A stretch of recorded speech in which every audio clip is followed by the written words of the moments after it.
বিষয়টা কিন্তু আদৌ এরকম নয় যে একদিন সীমান্ত পেরিয়ে এপাশে এলো, রাতারাতি ২৬ জনকে মেরে আবার সীমান্ত পেরিয়ে ওদিকে চলে গেল। না, জঙ্গিরা ঘাঁটি গেড়ে বসেছিল ৮-১০ দিন তো বটেই।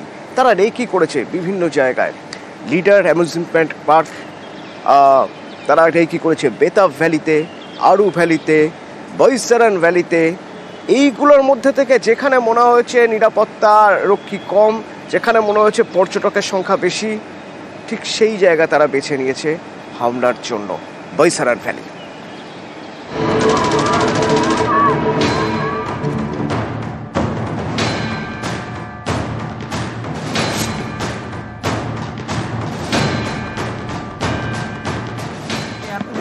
রক্তাক্ত কাশ্মীর, পহেলগাঁওয়ের বৈসারান উপত্যকায় আচমকা জঙ্গি হানা, বেছে বেছে পর্যটকদের গুলি।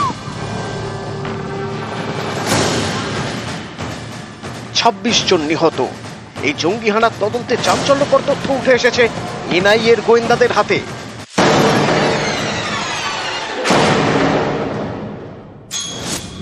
পহেলগাঁওয়ে জঙ্গি হানায় একাধিক প্ল্যান করেছিল জঙ্গিরা।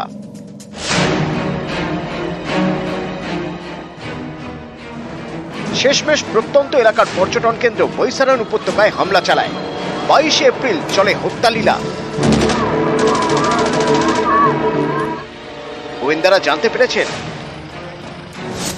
গত ১৫ এপ্রিল পহেলগাঁওয়ে পৌঁছয় জঙ্গিরা, অর্থাৎ নাশকতার ৮ দিন আগে। এই ৮ দিনে বৈসারান ছাড়া পহেলগাঁওয়ের আরো ৩ জায়গায় রেকি করে জঙ্গিরা, আরু ভ্যালি, লিডার বিনোদন পার্ক এবং বেতাব ভ্যালি। এই দেখুন, বেতাব ভ্যালিতে ঘুরে বেড়াচ্ছে বৈসারানের নাশকতায় জড়িত ২ জঙ্গি। এটা ১৮ এপ্রিলের ছবি। রেকি করতে বেতাব ভ্যালিতে গিয়েছিল জঙ্গিরা। এই পহেলগাঁওয়ের পাশ দিয়েই বয়ে গিয়েছে লিডার, পাহাড় জঙ্গলের মাঝে নদীর পাশে লিডার বিনোদন পার্ক। এটাও ছিল জঙ্গিদের নজরে। এখানেও রেকি করে জঙ্গিরা।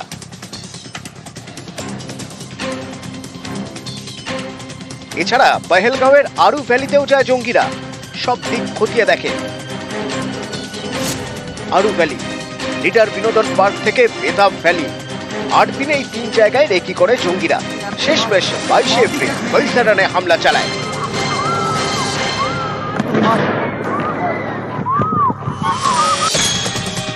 এনআইএর অফিসারদের সন্দেহ, নিরাপত্তার কড়াকড়ি থাকায় প্ল্যান বদল করে জঙ্গিরা। নাশকতার জন্য বেছে নেয় পহেলগাঁওয়ের প্রত্যন্ত পর্যটন কেন্দ্র বৈসারানকে। ২১ এপ্রিলই তারা হামলার ছক কষে, কিন্তু সেদিন বৈসারানে পর্যটকের ভিড় না থাকায় হামলা চালানো হয় পরের দিন, ২২ এপ্রিল।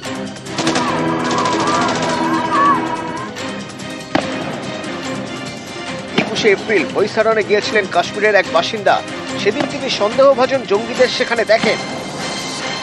21 तारीख को अब मैं घोड़ा लेके ऊपर गया था और मैगी के स्टॉल पे जब मैं रुका था 5-6 लोग, उसमें से एक व्यक्ति ने मुझे पूछा था कि आप कश्मीरी हो क्या, हिंदू हो क्या, आप यहाँ के नहीं लगते। मैंने उनको बताया था कि नहीं, मैं यही का हूँ। मतलब वो बात चल रही थी कि आज यहाँ पे भीड़ बहुत कम है, ऐसा वो बोलकर वहां से निकल गए। दूसरे दिन जब वहां पे हल्ला हुआ तो मैंने मेरे पिताजी को बताया कि इन्होंने जो एजेंसीज ने जो स्केचेस रिलीज किए उसमें से एक इंसान जो है उसने मुझसे वहां पे बात की थी। न्यूज़ 18 बांग्ला। এক অনবরত চলে আসা পদ্ধতি, যে পদ্ধতিতে সেনা দিয়ে জঙ্গিদের ট্রেনিং দেওয়ানো হয়, তারপর তাদেরকে ঢুকিয়ে দেওয়া হয় দেশের মধ্যে, তারপর তারা এখানে নাশকতা চালিয়ে চলে যায়। হাফিজ সঈদ এরকমই একটা ক্যাম্পের মালিক, কারণ লস্করে তৈয়বার মাথা বলা হয় হাফিজ সঈদকে। যে হাফিজ সঈদ পাকিস্তানে রয়েছে এই প্রমাণ বারবার ভারত দিয়েছে।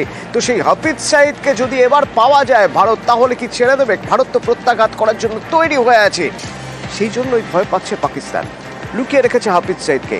কোথায় লুকিয়ে রেখেছে? সেফ হাউস, তাও আবার পাক সেনা ছাউনির সেফ হাউসে লুকিয়ে রাখা রয়েছে। লাহোরে সেনা ছাউনিতে সেনার আশ্রয়ে হাফিজ।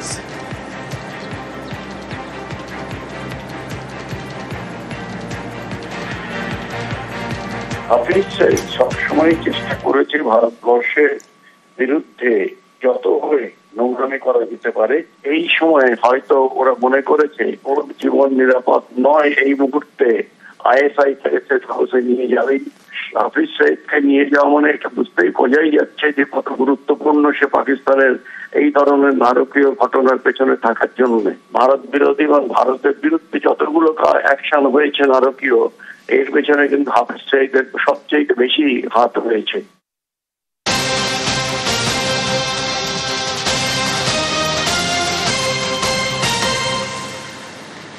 কাশ্মীরের এই নাশকতার পর রেলে এবার সতর্কতা, রেল কর্মীদের আরো সতর্ক থাকার নির্দেশ দেওয়া হচ্ছে।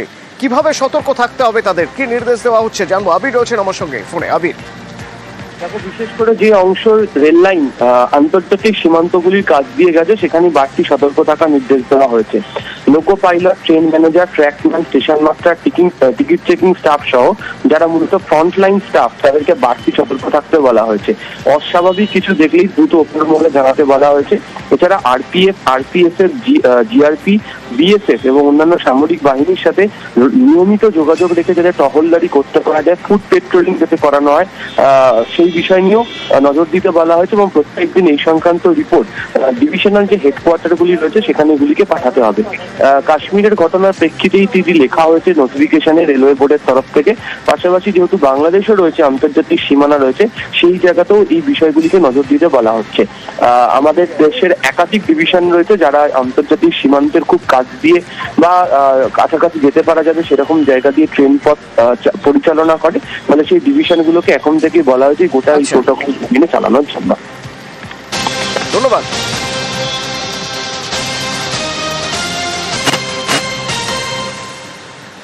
এই মুহূর্তে ব্রেকিং নিউজ, মেচুয়া হোটেলের ঘটনায় আরো একজনকে ধরা হলো। কন্ট্রাক্টর দোতলায় কাজ করছিল, দোতলায় যে কাজের দায়িত্বে ছিল যে কন্ট্রাক্টর, সেই কন্ট্রাক্টরকে গ্রেপ্তার করা হলো। এর আগে দুজনকে গ্রেপ্তার করা হয়েছে, হোটেল মালিক এবং ম্যানেজার। এবার কন্ট্রাক্টর গ্রেপ্তার, যে কন্ট্রাক্টর দোতলার কাজের দায়িত্ব ছিল।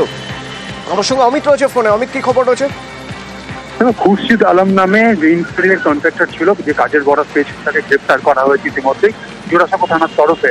তোমাকে জানিয়ে রাখবো কি কারণে তাকে গ্রেপ্তার করা হলো। কারণ ইতিমধ্যেই ফরেন্সিকের যে প্রাইমা ফেসি রিপোর্ট এসআইটির কাছে এসছে, তারা যেটা জানিয়েছে যে সেখানে প্রচুর পরিমাণে তারপিন তেল, স্পিরিট এবং প্লাইউড সেখানে কিন্তু মজুদ ছিল। এবং রান্নাঘর, যেখানে রান্নাঘর থেকে প্রাথমিকভাবে মনে করা হচ্ছে যে আগুনের সূত্রপাত, সেখানে কর্মরত যে শ্রমিক যারা ছিলেন বা লেবার যারা ছিলেন সেখানে তারা রান্না করছিলেন। সেই রান্না থেকে আগুনের খুন্তি ছিটকে পড়েছিল, বা সেখানে বিড়ি বা সিগারেট জাতীয় কোনো সিগারেটের বাল্ব সেখানে পড়ে, সেখান থেকে কিন্তু আগুনের সূত্রপাত হয়। এবং সেখানে যেহেতু প্রচুর পরিমাণে তারপিন তেল এবং স্পিরিট এবং প্লাইউড মজুদ করা ছিল, সেখানে ইন্টেরিয়ারের কাজ চলছিল, সেক্ষেত্রে ইন্টেরিয়ার কাজে বরাত পেয়েছিল খুরশিদ আলম। সেক্ষেত্রে তার কাজের যে গাফিলতি এবং প্রচুর পরিমাণে দাহ্য বস্তু সেখানে মজুদ থাকা, এই সমস্ত কারণে কিন্তু খুরশিদ আলমকে গ্রেপ্তার করা হয়েছে, এমন কিছু আদালতের সূত্রে জানা যাচ্ছে।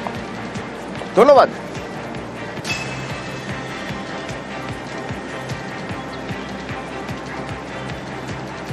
রাজধানীর খবরে নজর রাখতে হবে। নয়াদিল্লিতে বৃষ্টি, নাগাড়ে বৃষ্টি, তার সঙ্গে ঝোড়ো হাওয়া, দমকা হাওয়ায় গাছ পড়ে গিয়ে 4 জনের মৃত্যু হয়েছে। তার মধ্যে থেকে 3 জন শিশু। লাজপত নগর, আরকে পুরম, বিভিন্ন জায়গায় জল জমে বিপত্তি। জলের জেরে যানজট। টানা বৃষ্টিতে বিমান চলাচল ব্যাহত। আজও দিল্লি সহ এনসিআর জুড়ে ঝড় বৃষ্টি এবং 70 থেকে 80 কিলোমিটার বেগে ঝড়ের পূর্বাভাস। আগামীকাল পর্যন্ত বৃষ্টির পূর্বাভাস রয়েছে পাঞ্জাব, হরিয়ানা, হিমাচল প্রদেশে।